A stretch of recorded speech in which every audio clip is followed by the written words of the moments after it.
Hello, everyone. This is D Nice over here at the Printed Word Bookstore in Portsmouth, VA, and this is yet another episode of Bookstore Shenanigans. And so, on today's episode, it is still February, it's still Black History Month, so I wanted to actually dive into just one of the books that we have in our collection that we bring out every year during February for Black History Month. So, I'm going to show you guys very briefly some of the books that we have on display right now, and I'm going to just talk very briefly about a snippet of what I read today for Black History Month. So without further ado, here is our collection.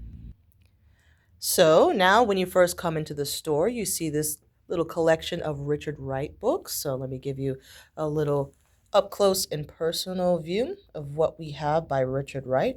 So if you are a fan of his works, this is what we have currently available here at the Printed Word Bookstore in Portsmouth, VA. I've been eyeing this one. I don't know. I've been eyeing that one, so you might have to get it before I do. But I might be looking at this one this month. But yeah, it's a really cute display, very nicely put together by Miss Tara. Thank you, Miss Tara.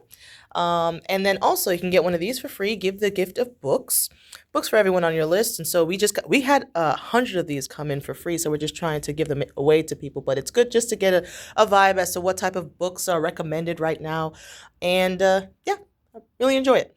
So it's a cute little display for Black History Month that we have for Richard Wright. But this is our big display of the month. So we have a bunch of these books right here. They're all about just one individual. And so I have picked one. I have picked W.E.B. Du Bois.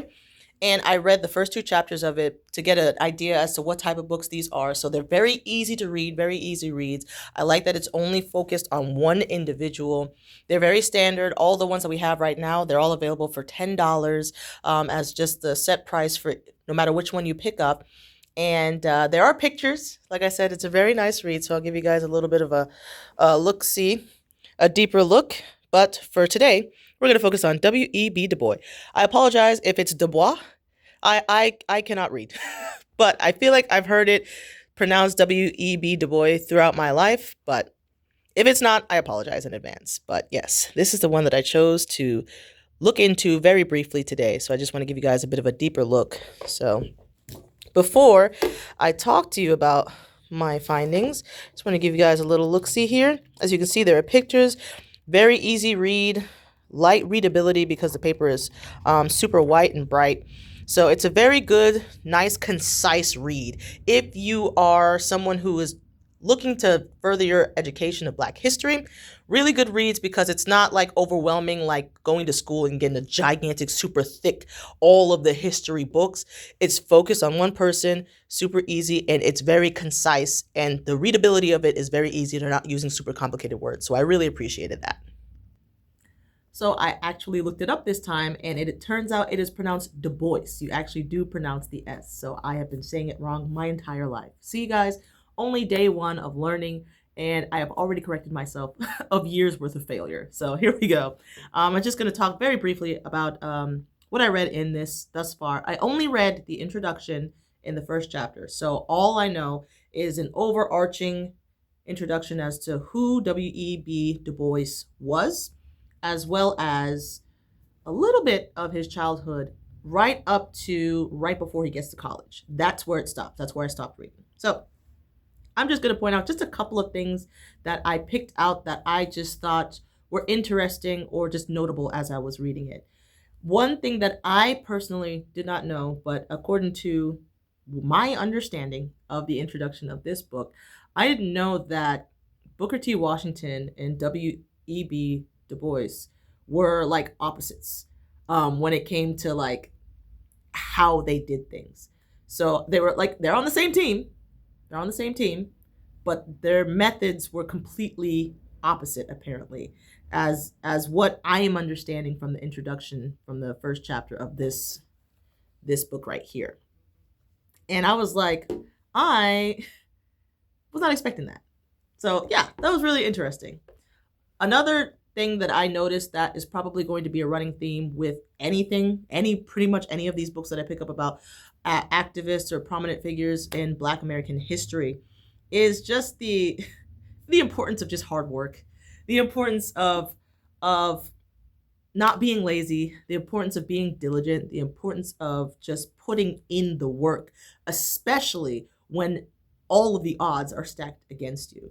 So when he graduated, when he graduated college, he had no job lined up, right? He had no prospects like immediately, like he wasn't going to just dive in. And I was like, for me, that rang near and dear to my heart because when I graduated from college, I had no job, no prospect, no nothing. and and the way that we the way I approached it and the way he approached it, completely different approaches. And I'm like, I wonder where my life would be right now if I had approached my lack of a solid route, a solid in to go to dive into immediately after college the way that he did. So he didn't just take it as, well, I'll just take whatever I can get. He took it as, okay, I'm going to put in the work and apply to everything, apply to everywhere, and someone of prominence is going to accept me. And so I was like, wow, I we really just don't have excuses. We have to work harder. Well, I'm speaking for myself. It's like when you think like everything is being stacked against you, that's not a valid excuse to be like, well, I guess that's just how it's meant to be. I guess I can just be a bottom feeder. It's just the way it's supposed to be. No, you don't have to accept that. You can work hard. You can, there's just such value in just like getting in there, digging in, and like putting your best foot forward everywhere, and not just putting all of your eggs in one basket and not being like, if I don't get this, then I get nothing, but like just believing that I'm gonna get something because I have put in the work. I know I'm educated. I know I'm smart enough. I know I'm skilled enough. I know I'm talented enough. I know I'd be a good leader. And just focusing on all of your efforts, I'm just blasting it out there and making sure that everybody knows the high caliber that you are. That's something that I took away from just the introductory chapter. And I'm like, that's definitely just going to be a running theme of just like the value of just hard work. It's just unmistakable, irreplaceable, and you just got to do what you got to do.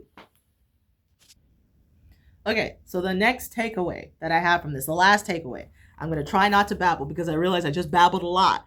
But the last takeaway that I have from this that I was not expecting to get away from this, I'm going to read just a brief excerpt from the second chapter of this book, which is about his childhood. So one of William's, W.E.B, favorite ways of spending his free time was browsing at a local bookstore owned by Johnny Morgan. The bookseller took an interest in the promising young student, and when William was in his second year of high school, Morgan allowed the 14-year-old to buy a set of history books on credit. These volumes proved to be so valuable to William that he kept them for the rest of his life. Morgan also helped William land a part-time job selling subscriptions for a black newspaper, the New York Globe. And it's just like, I did not expect to start reading this and find proof of just the importance that places like this have in the community, the importance that specifically the printed word has in this community. Something seemingly as simple as a local bookstore can literally change history, can literally just make such an impact in an individual's life that it could just change the entire course of their life, which can impact others and other things and politics and government and leadership and school system.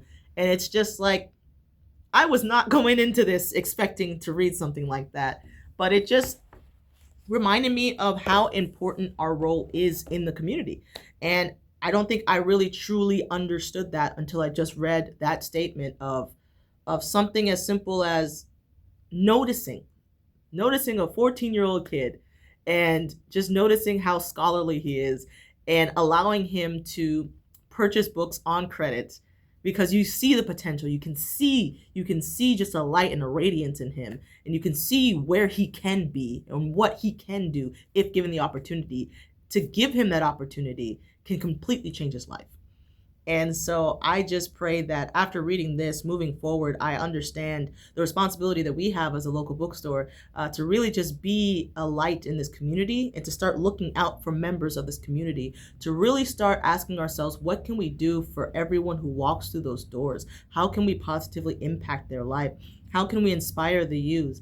How can we just change the trajectory of somebody's life right now and see the potential, see the light, see the opportunities that they could have. How can we give them those opportunities? How can we really just truly cover the community, the members of the community that come here to the Printed Word Bookstore? Because we're not just a bookstore. We are literally life changers. So that was super important to me.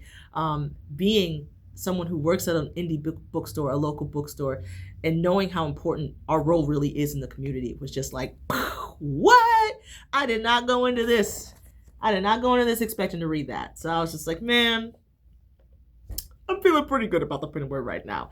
But also the pressure is on to just take up that torch and carry that responsibility and continue pouring into the community, to those that we need to be pouring into. So just being in prayer, constant prayer of just knowing that we have a responsibility, in praying that we ultimately serve the people that we've been called to serve in a way in which it's just good, and just focusing on doing good and pouring into others. So it's also important to get to your local bookstore because it can change your life. So reading is important. Learning is important. It's a never ending thing. You have to put in the work. You have to put in the hours. You have to do the thing. And it's just like, you can learn so much through the printed word. You can learn so much through books, through just constantly educating yourself. And you can just break boundaries. You can just break stereotypes. You can break through boxes that people have put you into by just working hard, focusing, taking hold of opportunities. Don't just see them, but when somebody hands you an opportunity, you take hold of that and you run with it. So I hope to see you guys here at the Printed Word Bookstore, and I hope that we can do our part to pour into you as a member of the community, especially if you live here in Portsmouth, because there's some really smart people here in Portsmouth. There's some kind kids, some wise kids, some smart kids, and I pray that we start seeing some more young adults in here at the Printed Word Bookstore, because their future is just so bright and we just want to be part of that. So I hope you guys have a wonderful, beautiful, blessed day. This has just been one more snippet of Black History Month here at the Printed Word Bookstore. So I hope you guys have a wonderful day. Remember, as always, to stay in the books. This has been D Nice, your local bookstore clerk here at the Printed Word Bookstore in Portsmouth, VA. Have a blessed one, guys.